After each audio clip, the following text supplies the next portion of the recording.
todo se derrumba y estamos al borde de no se sabe qué, la prueba para cada uno de nosotros es permanecer en ese punto y no concretar.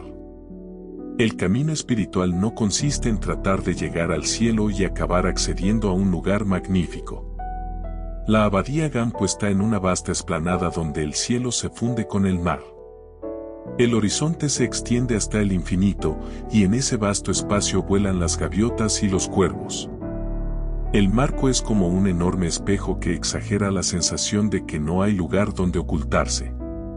Además, como es un monasterio, hay pocas vías de escape, nada de mentir, de robar, de alcohol, de sexo o de salir. La abadía de Gampo era un lugar al que yo había añorado ir, y como Trungpa Rinpoche me pidió que fuera su directora, acabé instalándome en él. Estar allí me permitió comprobar mi gusto por los grandes desafíos, porque el primer año que pasé allí me sentí como si me hubieran hervido viva. Lo que me ocurrió al llegar es que todo se me cayó a pedazos. Todas las formas que había tenido de protegerme, de engañarme, todas las vías que había empleado para mantener mi brillante autoimagen, todo se cayó a pedazos. Por mucho que lo intentara no podía manipular la situación. Mi manera de hacer las cosas estaba volviendo locos a todos los demás, y eso era algo de lo que no me podía esconder. Siempre había pensado que yo era una persona flexible y servicial que caía bien a casi todo el mundo. Había sido capaz de arrastrar conmigo dicha ilusión a lo largo de mi vida, pero durante los primeros años en la abadía descubrí que había estado viviendo en una especie de espejismo. No es que no tuviera buenas cualidades, simplemente, ya no era la mujer absolutamente maravillosa que me creía. Había invertido mucho en esa imagen de mí misma y ya no podía mantenerla más. Todos mis asuntos pendientes quedaron expuestos vívidamente, con precisión y en tecnicolor, y no solo para mí misma, también para todos los demás. Todo lo que no había sido capaz de ver de mí misma quedó patente de súbito y, como si eso no fuera suficiente, los demás podían opinar libremente sobre mí y mi manera de hacer las cosas. Me resultó tan doloroso que me preguntaba si volvería a ser feliz alguna vez. Sentía que me lanzaban bombas casi continuamente y que mis autoengaños estallaban por todas partes. En un lugar donde se practicaba tanto la meditación y el estudio no podía perderme en justificaciones e intentar culpar a los demás, esa vía de salida no estaba disponible. Por aquel tiempo nos visitó un profesor, y recuerdo que me dijo, cuando seas una buena amiga de ti misma, tu situación también se volverá más amistosa. Ya había aprendido previamente esa lección y sabía que era el único camino posible. Solía tener un cartel puesto en la pared que decía, solo en la medida en que nos exponemos a la aniquilación una y otra vez podemos hallar en nosotros aquello que es indestructible. De alguna manera, antes incluso de oír las enseñanzas budistas, sabía que ese es el espíritu del verdadero despertar, tiene mucho que ver con soltarlo todo. En cualquier caso, cuando nos desfondamos y no podemos encontrar nada a lo que agarrarnos, sentimos un gran dolor.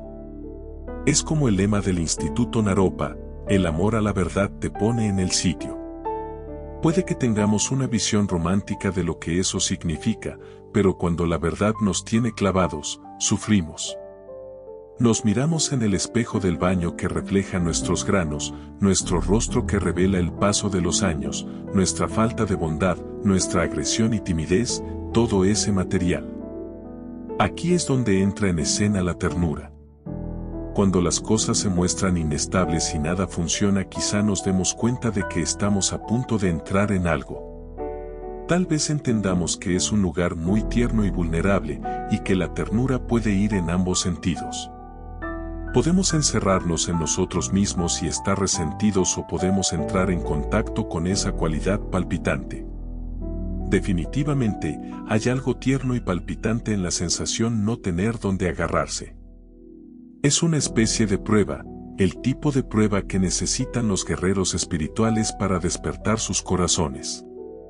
A veces nos encontramos en ese lugar a causa de una enfermedad o de una muerte, y experimentamos una sensación de pérdida, pérdida de nuestros seres queridos, pérdida de nuestra juventud, pérdida de nuestra vida. Tengo un amigo que se está muriendo de SIDA. Antes de que me fuera de viaje, estuvimos hablando y me dijo, yo no quería que me sucediera esto, lo odié y me dejó aterrorizado. Pero esta enfermedad ha terminado siendo el mayor regalo. Y continuó, ahora cada momento es precioso para mí. Toda mi vida significa mucho para mí. Algo había cambiado realmente y se sentía preparado para morir, algo horroroso y pavoroso se había convertido en un regalo. Que todo se nos venga abajo es una prueba y también una especie de curación. Pensamos que la cuestión es pasar la prueba o superar el problema, pero en realidad las cosas no se resuelven. Las cosas se caen a pedazos y después estos se vuelven a juntar. Simplemente sucede así. La curación proviene del hecho de dejar espacio para que todo esto ocurra, espacio para la pena, para el alivio, para la aflicción y para la alegría. Podemos pensar que algo nos va a producir placer, pero no sabemos qué va a ocurrir en realidad. Podemos pensar que algo nos va a hacer sufrir, pero tampoco lo sabemos con certeza. Lo más importante de todo es dejar sitio para el no saber.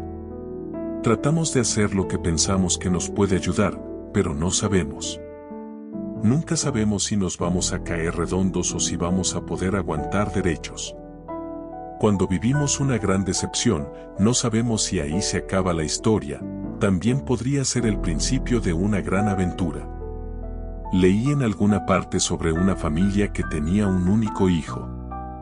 Eran muy pobres y su hijo era la cosa más preciosa para ellos, lo único importante era que algún día les podría aportar prestigio y ayuda financiera.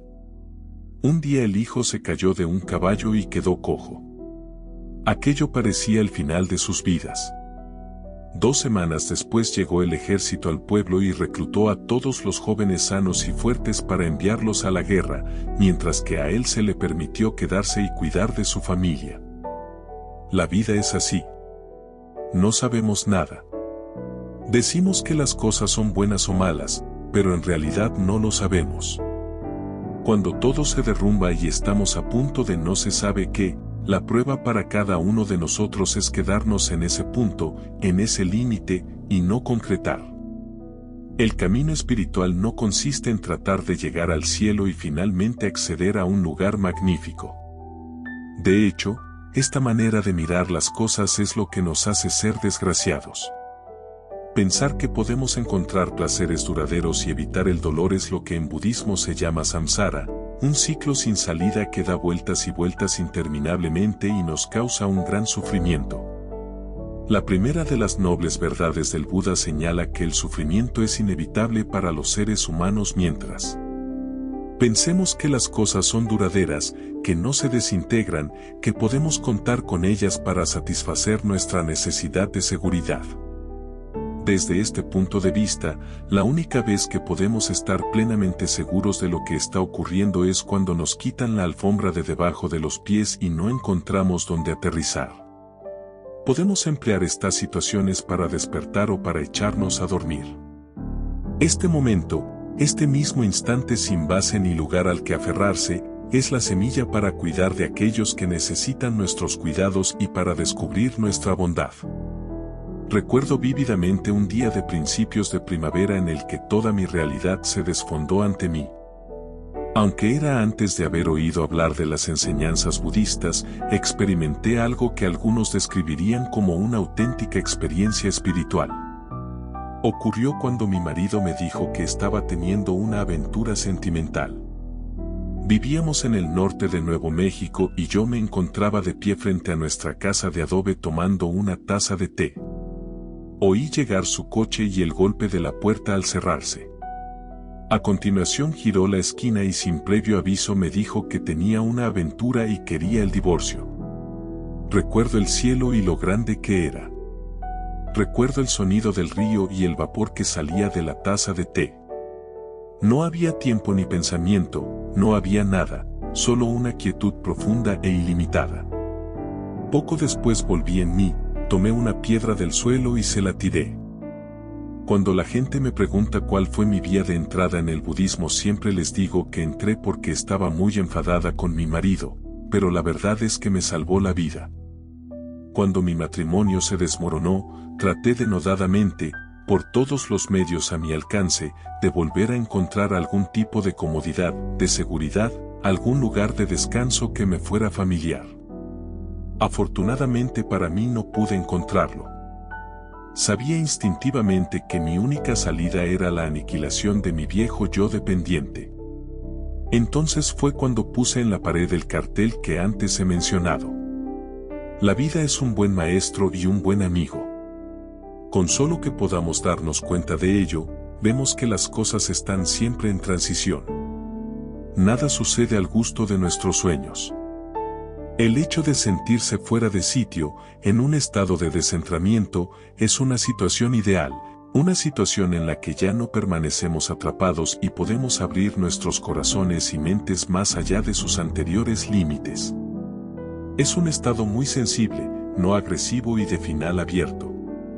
Permanecer en esa agitación, permanecer con el corazón roto, con el estómago revuelto, con el sentimiento de estar desvalido y queriendo venganza, esa es la senda del verdadero despertar. Adherirse a esa incertidumbre, pillarle el truco a relajarse en medio del caos, aprender a no tener pánico, esta es la senda espiritual. Desarrollar la habilidad de pillarnos a nosotros mismos, de pillarnos bondadosa y compasivamente, esta es la senda del guerrero. Pillarnos una y otra vez, nos guste o no, cada vez que estemos aferrándonos al resentimiento, a la amargura o a la justa indignación, y cada vez que estemos aferrándonos a lo que sea, incluso a la sensación de alivio o al sentimiento de estar inspirados.